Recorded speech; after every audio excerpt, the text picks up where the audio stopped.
All right, thank you for joining tonight, for giving up some of your time.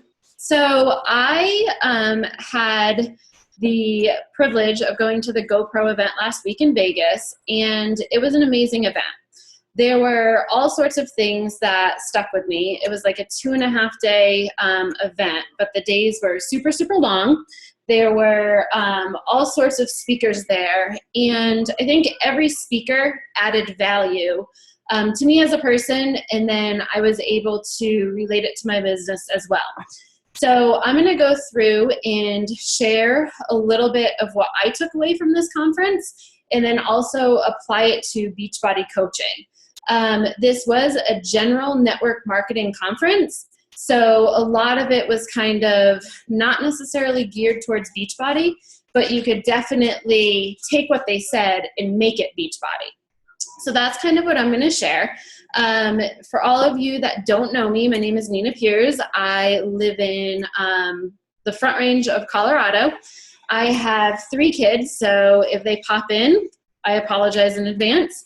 But my husband's a firefighter, so he's actually on shift right now. So it's me and the 3 kids. I am a 4th grade teacher, and this will be my last year teaching, and then I'm going to be a full-time coach. I've been coaching for 2.5 years now. I'm currently a 2-star, and I guess kind of thinking about it, I'm 6 levels below Scotty. So he's like, it's kind of cool to think about it that way because it's such a huge organization that we have, but such a supportive family at the same time. So I'm going to go ahead and share my screen so you can see the slides. All right, so before we get started, one thing Scotty did want me to remind you all of is that on January 9th, Beachbody will be starting their next health bet. It's not too early to start kind of inviting to it.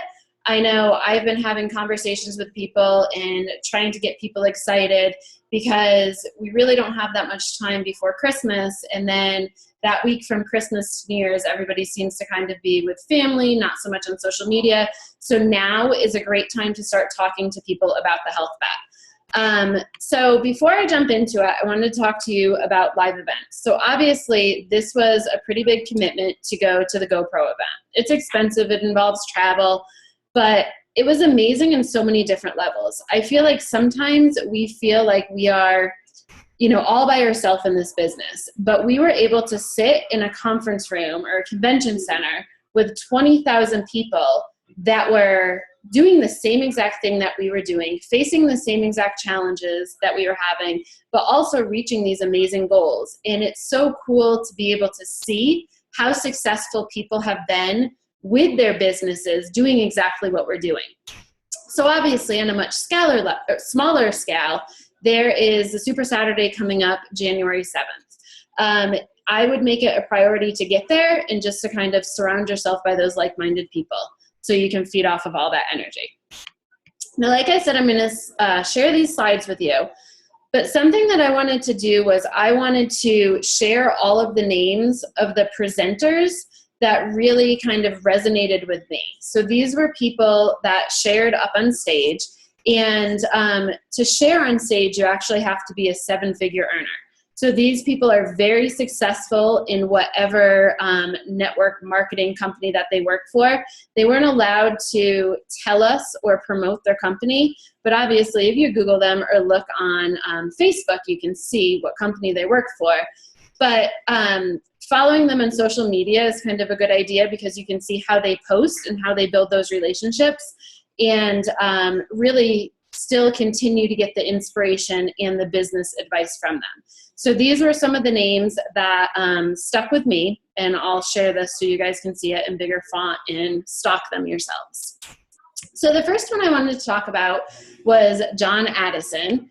And he kind of kicked the conference off, and he started off by talking about the things that you can control in your business. So we all know that there's more that we cannot control than we can control in this business. But the 2 things that we certainly can control are our attitude and our activity. We can control the way we think about things and the way we react to things, and we can control what we do on a daily basis. So when you're thinking about this as a coach, Do you let, like, how do you think and who do you let control your thoughts? So if you ask yourself that, it's like when you're talking with family members or when you're talking with your friends, do you let them control your belief in what you're doing, in your thoughts and what you're doing? Or are you so rock solid in that belief and so rock solid in that vision, and Beachbody being the avenue to get you there, that it doesn't defeat you? Another thing to think about, one of the things, and I know you guys have all probably heard this quote, but you're not a human being, you're a human becoming. So who are you becoming, and who is Beachbody making you? I know I say it all the time, but if Beachbody were to be taken away from me tomorrow, I would be okay with that, because in the last 2.5 years, I have grown and changed so much, and it has impacted my entire family, all of my friends, and it's built such rich relationships that, like, it's not just a phase of life. So these foundational skills that Beachbody has given me with personal development, with health, with fitness, and just with relationships in general, is that person that I'm becoming through Beachbody. And kind of with your business, like, is your business just a phase? Are you just doing this until you get to that next phase, or are you doing this wholeheartedly? So as a coach, are you giving yourself time? Are you learning and growing through challenges and success? So I know one of my biggest pet peeves as a coach is when a coach signs up and they're like, all right, I'll give this 3 months. And if I'm not successful in 3 months, then I'm going to throw the towel in. Or even when coaches say, I'm going to give it a year. Is that really fair? Like, you have to give yourself time, because maybe you're not at a place where you can have that success that you want yet. Maybe you need to grow through a lot of challenges, so when you get to that success, you're going to appreciate it and you're going to continue to have success. So then John Addison went on to talk about the entrepreneur mindset versus the employee mindset.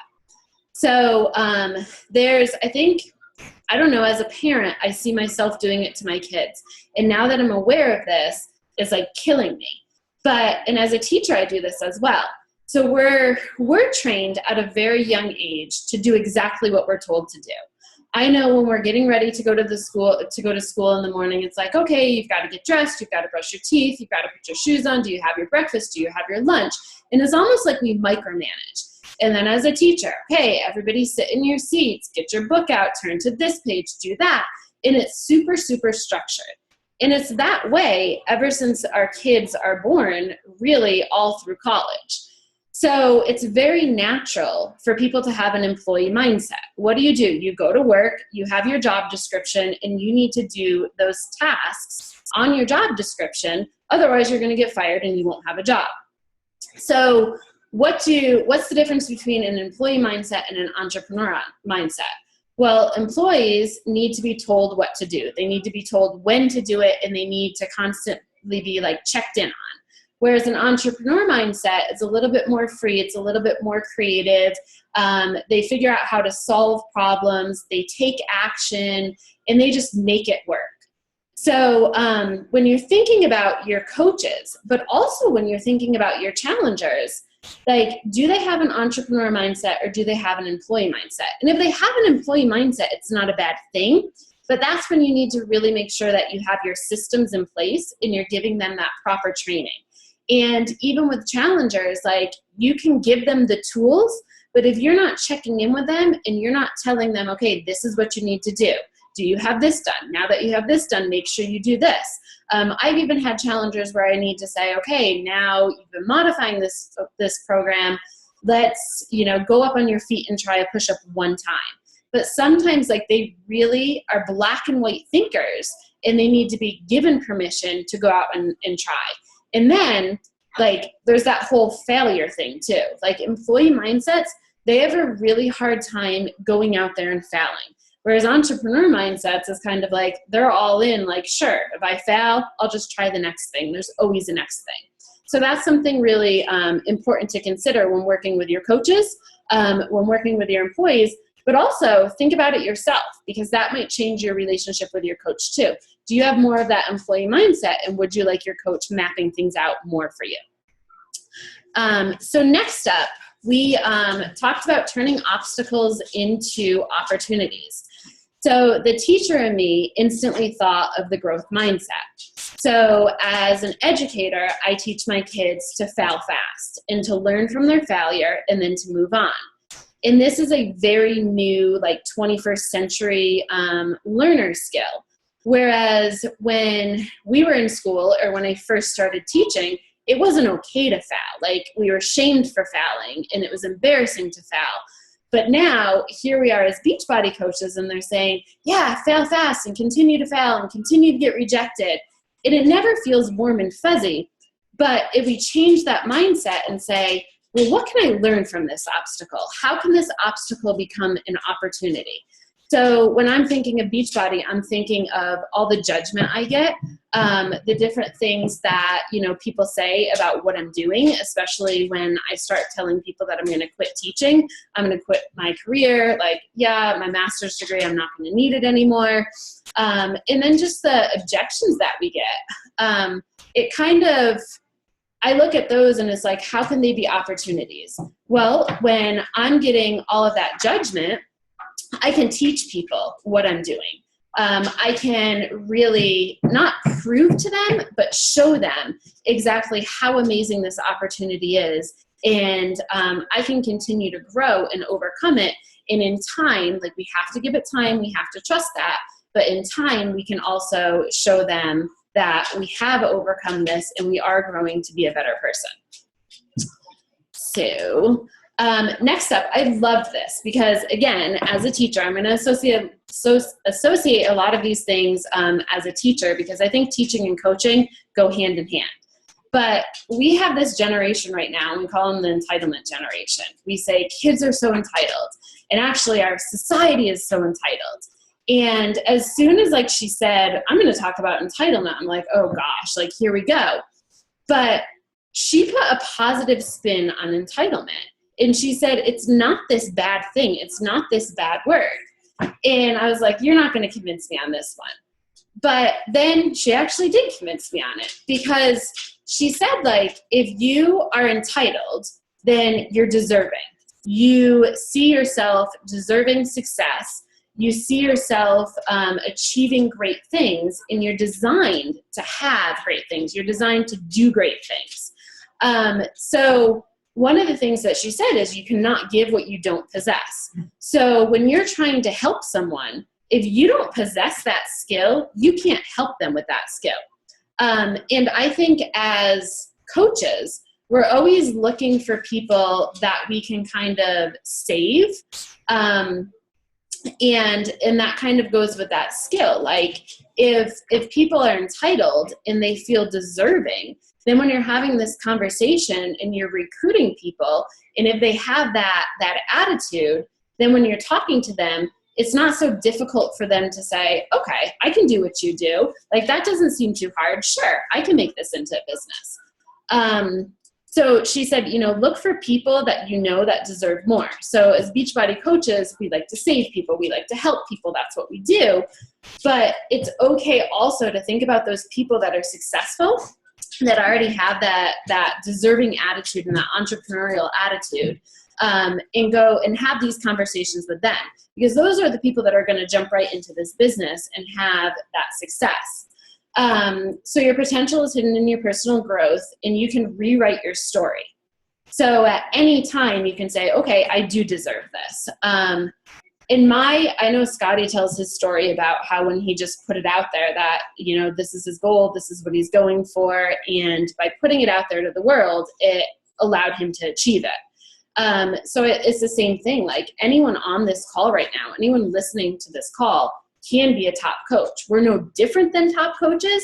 Maybe our belief is a little bit different, and maybe our work ethic is a little bit different, but we all deserve that spot and we're all worthy of it. So a good reminder as we're going into that new year is to write your vision down, maybe rewrite it, maybe tweak it a little bit, make sure that belief is there, and then go out there and start building that tribe. And don't be afraid of those people that are more successful than you.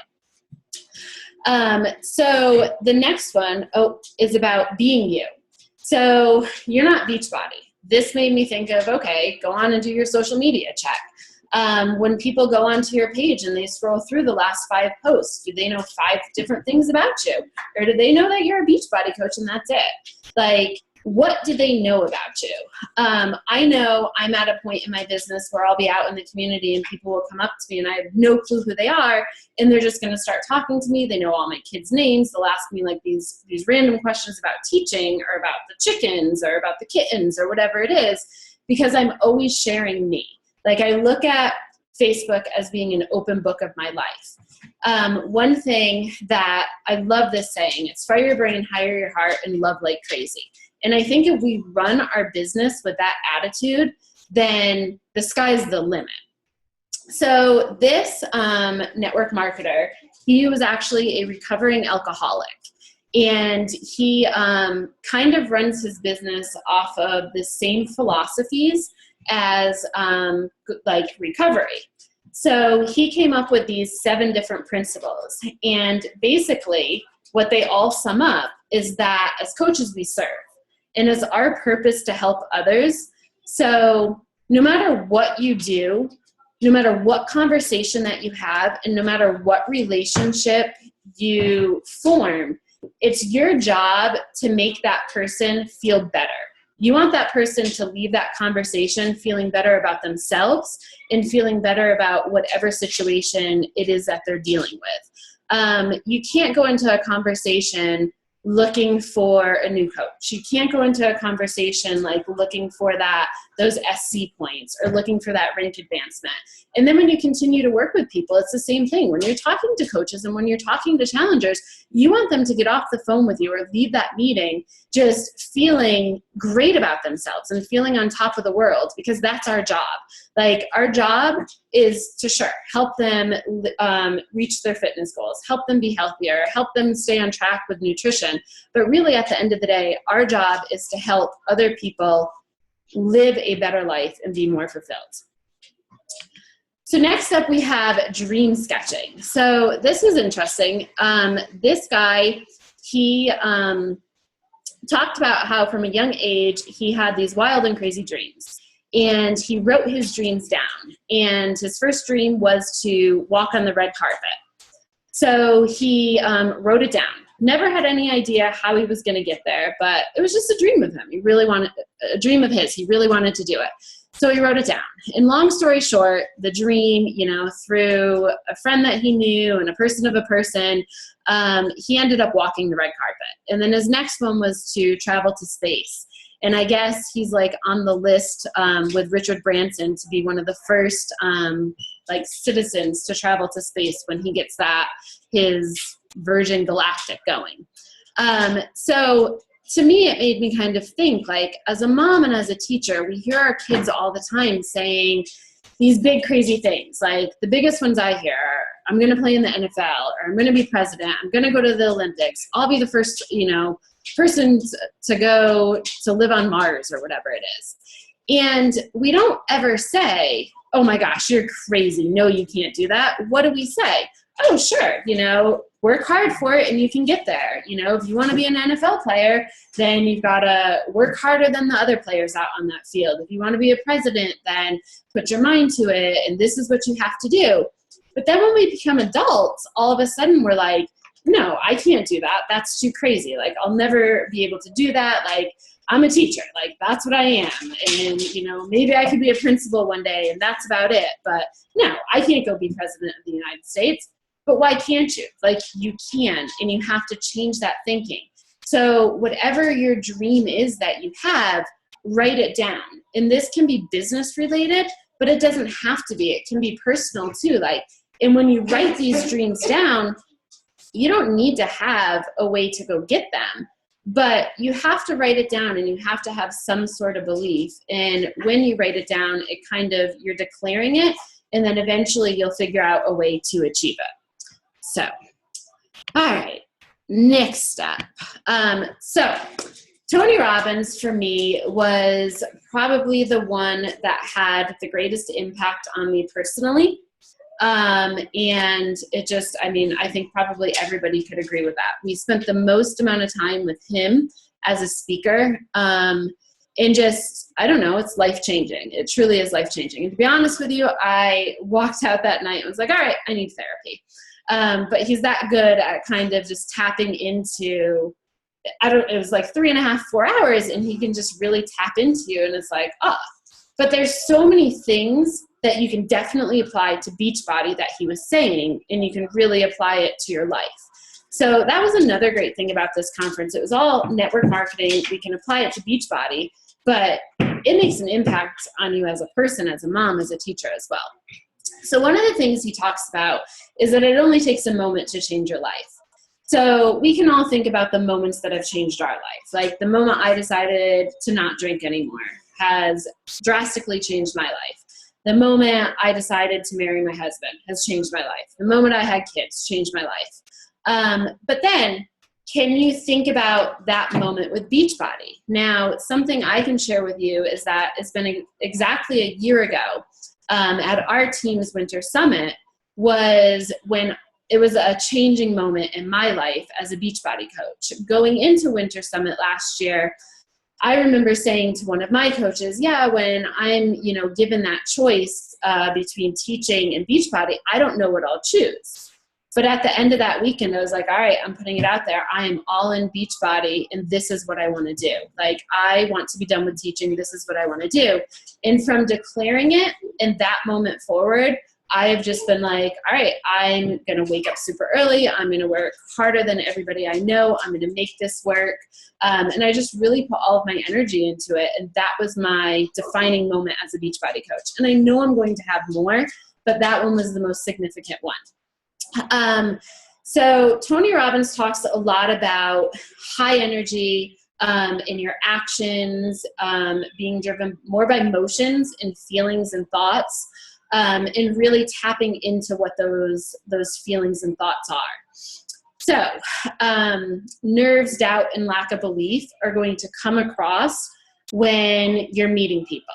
So the crazy thing is, and I see this a lot with new coaches on my team, when they make a post, I can read their post and I can tell you exactly how they're feeling. I can tell you if they're nervous. I can tell you if they're just posting it because I asked them to post it, so they're going through the motion. And then I can tell you if they're like all in, super, super passionate. And it's the same thing. Like sometimes you're going to get a coach that sees this amazing business opportunity at their fingertips, but don't necessarily have a belief in the product, a belief in Shakeology or belief in the workout. And you can see it coming across in their posts too. And so if you meet people face to face, we did this activity where we had to go around to strangers and we had to introduce them. We had to introduce them being scared. We had to introduce them being shy, being mad, and then being excited. And it was amazing just how your whole entire body feels differently and the interaction from this complete stranger. So that was kind of this aha moment to me, because a lot of times we're stepping out of our comfort zone, and I'm an extreme introvert. So it's kind of like, okay, is this coming across that way? Is it coming across the way I want it to, that it's intended to be? And I've actually learned how to do it really well on social media, but doing face-to-face is a whole different thing. So that's something that I need to work on. Another thing we talked about is trade your expectation for appreciation. So when you're having conversations or presenting opportunities, don't necessarily go into it expecting things, but more it's like, what can you appreciate from it? So for me, it's that whole relationship. Maybe I can walk away from this conversation, not necessarily having a new coach, but maybe learning something from them, maybe adding value. We have the ability to add so much value and help people in so many different ways, but we can't expect things from it. We just need to appreciate that relationship. So he talked about 3 key strategies to breakthrough. And he talked about how we go about them backwards. And this is actually how I wrote them down in my notes in the opposite order, because that's the way he taught them. So the 3 key strategies strategy is the first one, then story, then state. And I don't know if strategy is right, but that's what I have down. But 3 key strategies and strategy doesn't make sense, but whatever. So we have, the strategy is we have all the tools in the world. So if you think about weight loss was the analogy that he used. So there's a million different diets out there. There's a million different gyms. There's a million different fitness products. I mean, anybody could Google any like weight loss strategy and you're going to get flooded with information.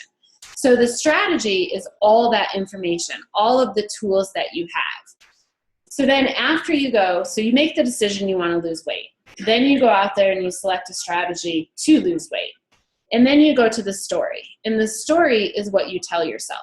So maybe you're a week into your challenge, like a week into your challenge group, and you see everybody around you losing weight, and all of a sudden you're stuck, you're not losing weight. So then you start telling yourself, oh, I just can't do this. I don't have enough time. These products don't work. And you start like telling yourself all these different stories. And we've all heard our challengers tell stories like this. And as coaches, we've told ourselves the story, like as we watch other people outrank us, or as we feel like we're in quicksand, or we're just kind of stuck in the mud, and we see other people growing, and it's like, I'm trusting this process, I'm doing everything that I can do. Maybe coaching just isn't right for me. I'm just not doing something right. So we tell ourselves that story, and it becomes a roadblock. We hold ourselves back because we believe that story. But is that story true? No, we probably can do something different. We can make a tweak. Or maybe if you're not losing weight, it's because you're, tweaking the nutrition plan, or you're adding something extra in, or you're not getting enough food. So where you ultimately want to get is to that state. And when you get to that state, it ties the emotions into it, and it gets to that science of achievement where you can like focus your energy on it. And if you focus your energy on it, he said to kind of follow people that have already done it and do what they've done, and then massive action. Like you should jump out of bed in the morning. You should put your energy right into it, get into that high energy, put your mind to it, and just go for it. So are you coaching like that? When you are inviting someone, are you excited to invite them? Or are you telling yourself a story like, okay, I need to write or send out 3 invites today, so I'm going to send it to this person, but I know they're already not interested. Well, that's the story, and you're starting to believe it, but is that true? No, you don't know if somebody's interested or not until they tell you no, or yes, or leave me alone, or whatever. So to get to that state, he said you do have to leave it up to grace a lot. So are you going to get that yes or no? And grace can be luck or God, whatever your beliefs are. So there's one problem though, like once you so he said, actually, we should be doing this in the reverse order. We should be starting with state. We should be like putting our energy there, and then kind of going to the story and then to the strategy.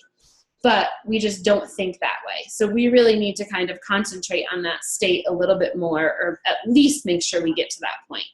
But then when we do get to that science of achievement, and he used Robin Williams as the example here, you can have everything in the world. But if you're not fulfilled, then having everything in the world means absolutely nothing. So Robin Williams, okay, great comedian, was able to entertain everybody, received all sorts of awards for doing it, but he obviously never felt fulfilled. So he took his own life. And not only did he take his own life, but he did it in the nature, so his kids and his wife had to find him. And forever they will be scarred by that. And from the outside, I remember watching it on the news, hearing about it, and everybody's like, oh my gosh, but he was the funniest man in the world, and he was such an entertainer, and he brought so much joy to so many other people. But he never felt fulfilled. Like he never got the joy out of what he did himself.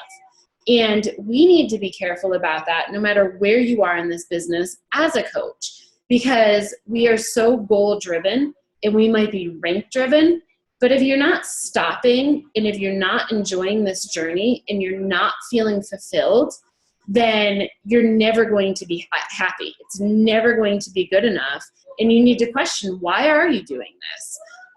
And I love that it's part of Beachbody's mission statement. The whole mission statement is to help others live a healthy and fulfilling life. So are you doing that for yourself too? Like, yeah, we're products of the products, and we're living that healthy lifestyle, but are you fulfilled with what you do? Think about your challengers. Are your challengers pushing play every morning because they want to get on that scale and they want to be 5 pounds down? Well, guess what? When they get on that scale and they're not 5 pounds down, they're going to quit. Or are they learning to love the process? Are they pushing play because it makes them feel good? Are they pushing play because they have energy and they're seeing, like, they're appreciating what their body can do and how it changes their mind? As coaches, are you building a team because you want to help other people? Or are you building a team because you want to make more money? Are you getting challengers started for the SC points and the commission? Are you getting challengers started because it makes you feel good when you help other people? So it really needs to, and I think this is my biggest process, or my biggest takeaway. He said to marry the process and divorce the outcome. And that really stuck with me because I find that I'm really hard on myself for not going fast enough. And I'm super, super disciplined. I'm super, super driven, but I'm not where I want to be. And I'm always kind of going, I'm not where I want to be, instead of saying, wow, it feels great to be where I am. It feels great to have achieved and accomplished everything I have. So that's something that we really, really need to make sure that we're aware of to keep us going and to keep us happy and to keep us healthy. So he talks about living in that beautiful state with peak energy and just really having a total presence in loving life, like using every part of you to live your day. And of course, like, this is one of my favorite positive affirmations, like, you are more than enough. I say it to myself, I am more than enough. And we need to believe that. So I'm going to leave you guys with this. This is how our conference ended for us. They said someday, write down someday, and realize that someday is now. So whatever is scaring you today, whatever you are pushing off for a different day, whatever it may be that you're thinking about, someday I'll do this, someday I will be there, someday I'll be a little bit more disciplined. Well, someday, like, treat your someday that it is now. Someday is right now. So whatever it is that you're waiting to do someday, start doing it now, because you never know what tomorrow is going to bring.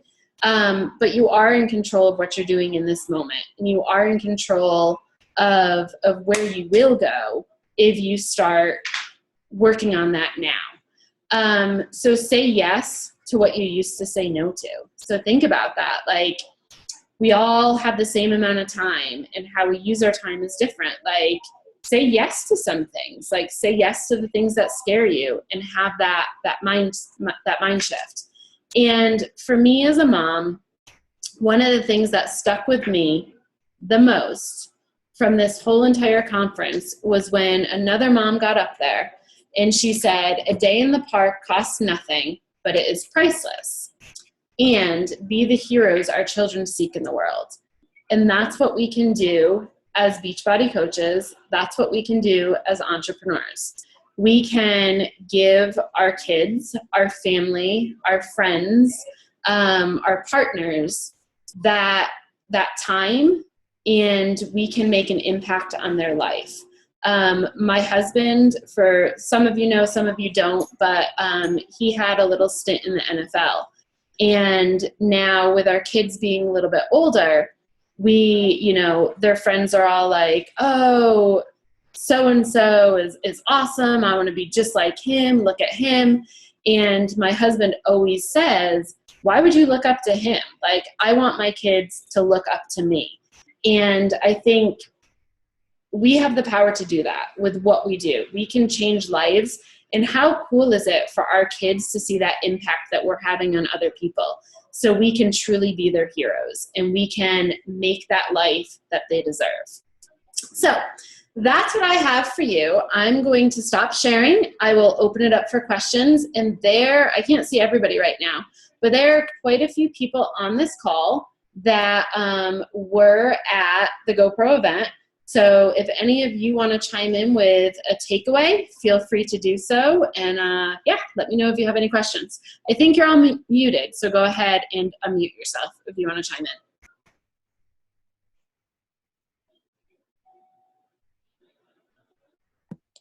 think one thing that I really took away, I'm Sarah Manaresi, by the way, was that everybody who was up there was very different, but they all had so that was good. It was like, okay, well, what makes you you? That's what makes you unique. And you being, I see myself as quote unquote just a mom, but I'm unique. But I think one thing that I really took away is everyone's attitude of gratitude and just giving back to the community and giving back to the world. I know Sir Richard Branson was saying some of the projects that he was involved in, and it goes beyond just what your own dreams and goals are for yourself, but to also have a goal of what you can do for others once you've reached that level of success. That's also about being responsible and giving back to the world and just being grateful for every day that you're given, no matter where you are in your processing your journey. So when you're discouraged, take 5 minutes, look around the room, find 5 things that you may not have noticed before, and just be really truly grateful of where you are and enjoy the process. So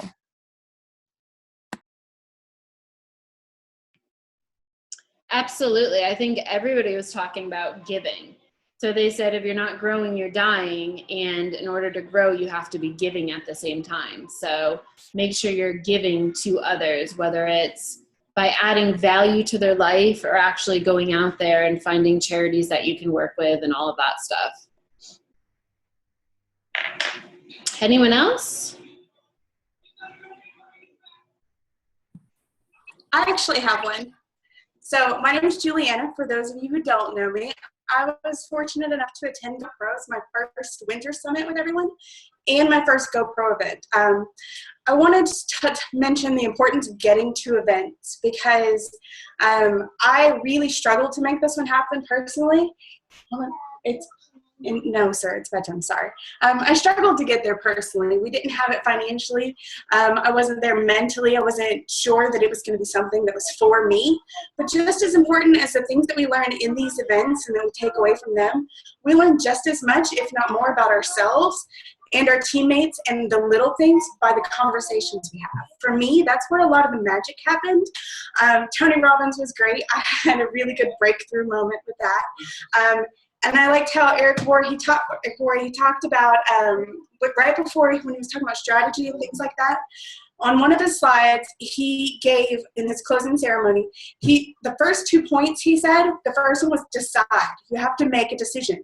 And the second one was commit. And I thought it was really funny how much that is like what we do. We have to decide and we have to commit to those goals. We've got to develop these habits that will get us to where we want to be. And that's the only way we're going to succeed. And I thought it was really neat to see how lots of their little takeaways or their like bullet points related to what we are as a company. So that's what I've got. Awesome. Absolutely. Anyone else? Okay. We'll go. Okay. Me and my wife, Patrina, we attended the event as well. And I actually enjoyed the Tony event most of the whole thing. As far as takeaways of the whole weekend, yeah, it was great to see everybody in person that you see on the Zoom calls all the time. But as far as my own personal takeaways, I noticed that almost every single person who's had success in this business or any other MLM business has had massive struggles in their past. They've either had to go around, over, or through a bunch of shit in order to get to where they're going. And that, it makes you feel like, I don't know how you're going to say this, but you kind of don't have enough confidence in yourself because you think you're not good enough, but then you see what they went through and that they're not any different than you, and it gives you, I don't know, hope or drive to keep moving forward. And yeah, so that was that's where I got out of that. And the other thing was that there's other things in your past that you need to let go of because, well, the past is gone. And you can't drive forward by looking in the rearview mirror, as they said. And I can't remember who said that, but somebody said it, and they're right. You have to look out the windshield, rip off the rearview mirror, throw it out the goddamn window, and keep driving. And then, yeah, move forward from there. That's about all I got. That's funny. Like, I completely agree. And there was actually one point where somebody said, like, man, I don't have any story like that. I don't have anything that has, troubled me in so many ways like that. But I think through personal development, we're able to own it. And I think every single person out there, like, there's no perfect life.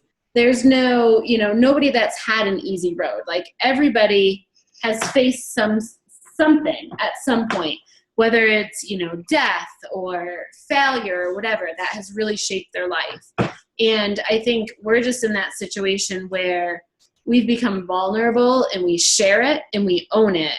Whereas others still kind of put on this front that, oh yeah, everything's so great here. So that's kind of a great thing with personal development and with personal growth on this journey as well. Like I said, I felt like I needed therapy after it. All right. Anyone else or any questions for any of us? Can you hear me? Yes. Awesome. Okay. So this is my first time doing a Zoom call on my new phone because my laptop has no microphone. So that got really weird. So anyways, I was at the GoPro event and this was my second winter summit. And after the first time you go to any sort of big event like this, you never not go to an event again. You realize what you get out of it. And yes, the events are like the crux of everything because they give you a stopping point. They give you a point of reference, I guess, to say, what have I done between this event and the last one? What am I going to do between this one and the next one? The calendar year, nothing changes on New Year's Day. It's just another day. You wake up, sometimes hungover, sometimes not. Like, it's just, you continue on. So the calendar year doesn't really have much of a pull for me. I need a physical manifestation of like a closed loop, I guess. So these big events are very important for me. I have goals that I have between Super Saturdays. I have goals that I want to achieve between summits, things like that, because it's an easier demarcation for me. But so the biggest thing that I took away from this was in Eric's closing ceremony, he talked about the pillars, I guess he called them, for creating a roadmap for 2017. And the biggest one for me was the vision you have, because I think it was, I can't remember, I think it was Tony Robbins asked one person in the audience, someone right up in the front, super VIP, I think, why he should buy his product or why he should join his team. And the guy was just spewing off, because my product is this, and because I this, and me that. And at no point did he say the team. No point did he say, this is our vision, this is what you can benefit, what you can gain out of this. It was very self-focused. I don't want to say self-centered, but it kind of was, because a lot of us as business people are very focused on our goals.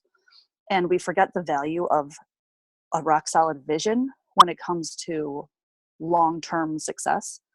And as a stay-at-home mom with 2 kids, my time is kind of all over the place, and my pockets of time are sometimes 30 seconds and sometimes 2 hours, and I never know what I'm going to get until it happens a lot of the time.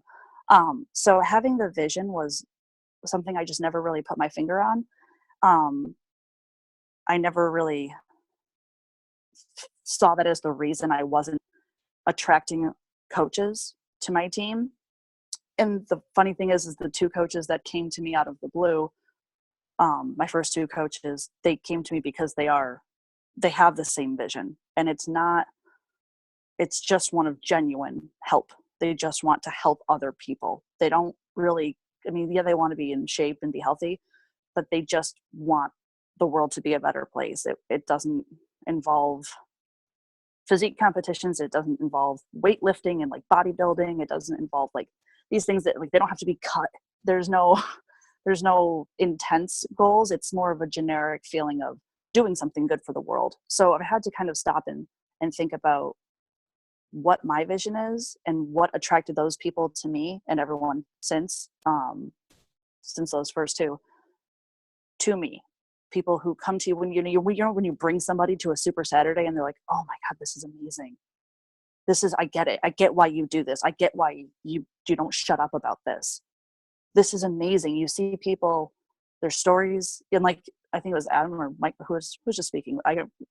Whoever it was, our chef, our chef from the group, he was saying that these people go through so much more than we do.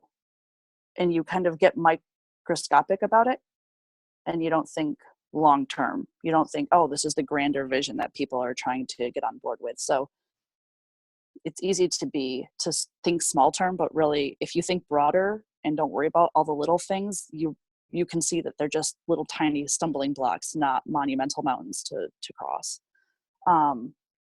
So I don't have a very big team, but I think this is helpful it would have been helpful for me to have heard this when I was first starting, that I should work on my own vision, because you can't move forward until you actually have an idea of what you want your whole life to be. It's not about rank. It's not about, I want to make X number of dollars this week. It has to be a full-on vision for your life.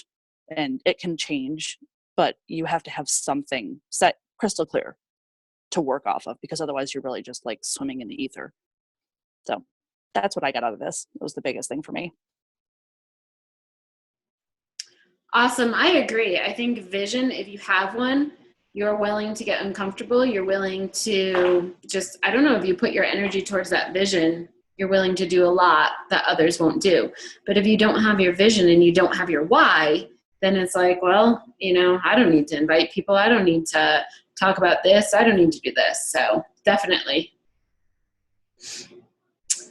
All right. Well, I'm going to go ahead and end it then. Feel free to message me if you have any questions. I can go ahead and share those slides in all of the different team pages as well, so you guys have those to refer to. But thank you all for joining, and have a great night and a fantastic weekend.